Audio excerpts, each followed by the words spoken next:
Lei de Coulomb, questão da Unirio.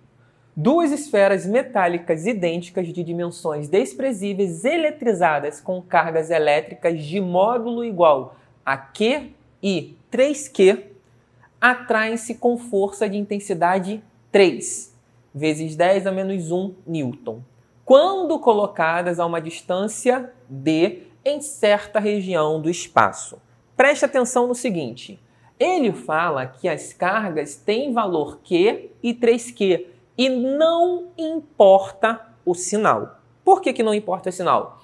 Os sinais da carga, elas só vão dar um resultado final lá quando você aplica a lei de Coulomb, se esse resultado vai ser positivo ou negativo. A partir do momento que ele diz que as esferas elas vão se atrair, significa que uma é positiva e a outra é negativa. Mas, professor, se ele não colocar o sinal, como é que ele vai saber disso? Ele já sabe que no final é atração, então não importa saber o sinal. A verdade é essa. Beleza? Que isso vai fazer parte da nossa resolução. Vamos lá. Quando colocadas a uma distância d em uma certa região do espaço, se forem colocadas em contato e, após o equilíbrio eletrostático, levadas a uma mesma região do espaço e separadas pela mesma distância d, ou seja, é tudo igual, é a mesma configuração, só que depois de elas se encostarem, ok? A nova força de interação elétrica entre elas será, e aí a gente tem várias coisas para considerar, mas ele quer saber se vai ser repulsiva ou atrativa? Essa é uma boa pergunta, porque se a gente soubesse repulsiva ou atrativa, a gente já pode filtrar aqui e tirar algumas opções que com certeza não vai dar a resposta certa. Então, primeiro, vamos considerar aqui, vamos ilustrar. Eu tenho aqui duas esferas metálicas e note, eu não representei aqui que uma é positiva e a outra é negativa. Eu só estou representando que elas são diferentes. Por quê? Por que eu sei que elas são diferentes? Porque foi dito que elas estavam se atraindo. Se elas estão se atraindo, essa aqui pode ser positivo 3 e essa aqui negativo 1. Essa aqui pode ser negativa 3 e essa aqui positivo 1. Não interessa, o que importa é que elas são diferentes. E aí o processo que ele diz é o seguinte, a partir do momento que eu encosto uma esfera na outra. Quando ele disse que as esferas são metálicas, quer dizer que os elétrons eles têm muita liberdade de se mover. Ou seja, se um tiver com excesso de elétron, vai para o outro. No final, o que eu tenho é uma eletrização por contato.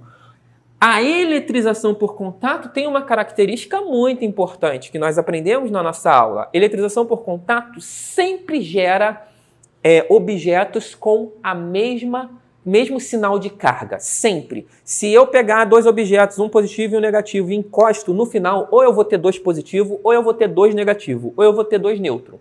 Eu nunca vou ter um positivo e um negativo. Eletrização por contato sempre gera os dois objetos com a mesma carga. E por que isso acontece? Não importa quem é positivo e quem é negativo, mas uma coisa eu sei. Vou supor, tanto faz, tá? Que esses aqui são negativos. Esses aqui são negativos. Negativo, negativo, negativo. E esse é positivo. O que vai acontecer aqui? Eu vou ter uma junção, quando eu encostar o elétron aqui, ele vai encontrar o seu próton e no final ele vai sumir. E eu vou ficar aqui com dois elétrons sobrando. Esses dois elétrons, eles vão se dividir, certo? Esses aqui, eles se encontram, se juntam e eles somem. Eles ficam neutro. E aí sobra aqui, pode ser dois elétrons ou dois prótons. A carga, esse excesso de prótons ou de elétrons, tanto faz, ela vai se dividir nas duas esferas. E por isso que eu vou sempre ter no final dois objetos com o mesmo sinal de carga, beleza? Tá, se eles têm o mesmo sinal de carga, peraí, o que vai acontecer? Atração ou repulsão? Se ambos são positivo ou ambos são negativo, tanto faz, eles vão sofrer uma repulsão. E aí eu já olho aqui para as minhas alternativas e já percebo que eu não vou marcar nem a letra E e nem a letra A, porque a letra E e a letra A está falando que seria uma força atrativa. Agora, filtrei, estou em dúvida entre três opções, A, B ou C. Eu sei que é repulsiva, falta saber agora o seu valor, né? O valor da força em si. Com isso em mente, vamos lá.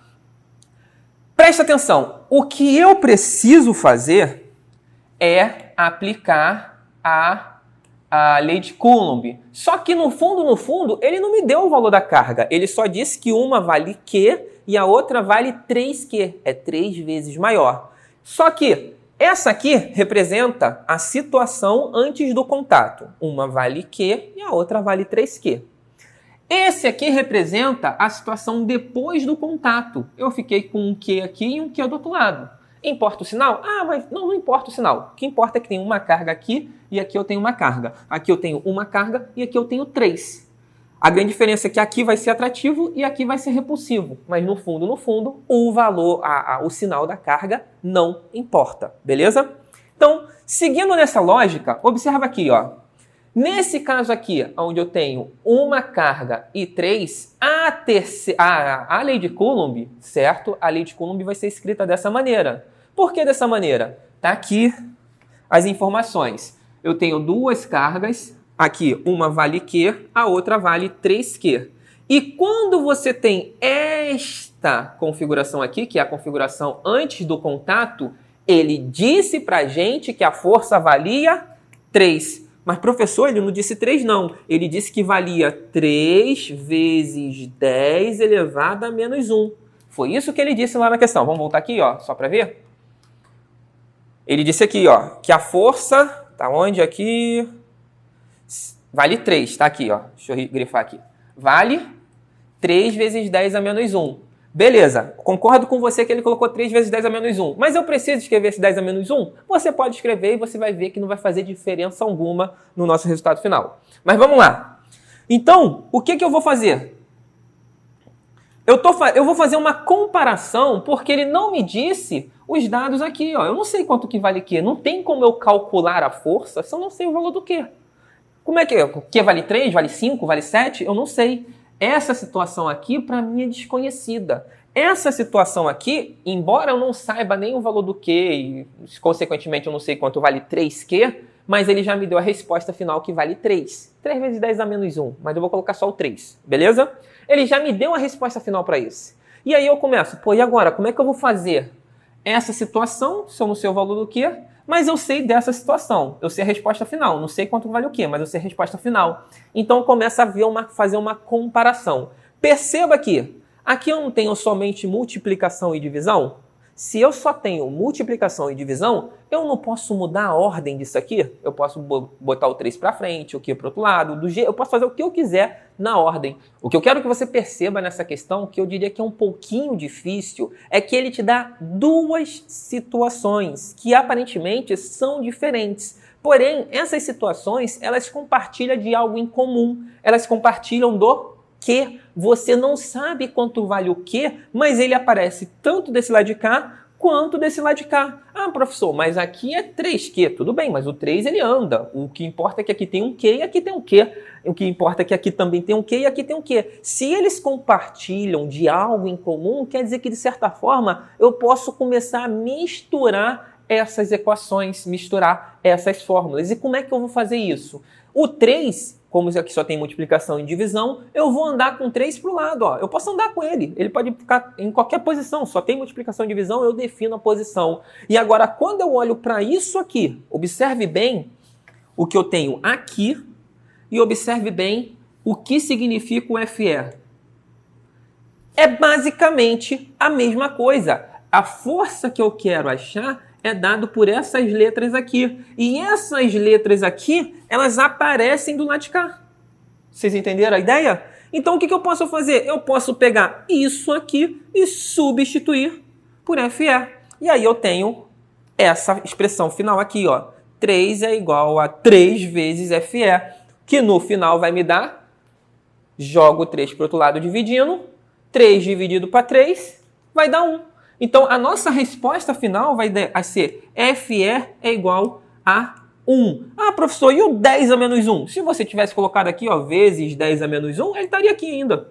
Vezes 10 a menos 1. Que no final está aqui a nossa resposta. A nossa resposta, ó, perceba, todos os resultados têm o 10 a menos 1 no final. Não vai mudar. Agora, o que muda vai ser 1, 1,5 ou 2. Como a gente pode ver, nosso gabarito é letra A. Tá bom? Essa é uma questão um pouquinho difícil, mas a dica que eu te dou é que se ele já te deu uma força numa situação e ele está te cobrando uma força em outra situação, provavelmente existe uma conexão entre essas duas coisas, tá bom? E aí você começa a enxergar, peraí, mas ele não me deu o quê? Como é que eu faço? Então você tenta conectar duas situações para tentar resolver essa questão, tá bom? E a gente se vê na próxima aula.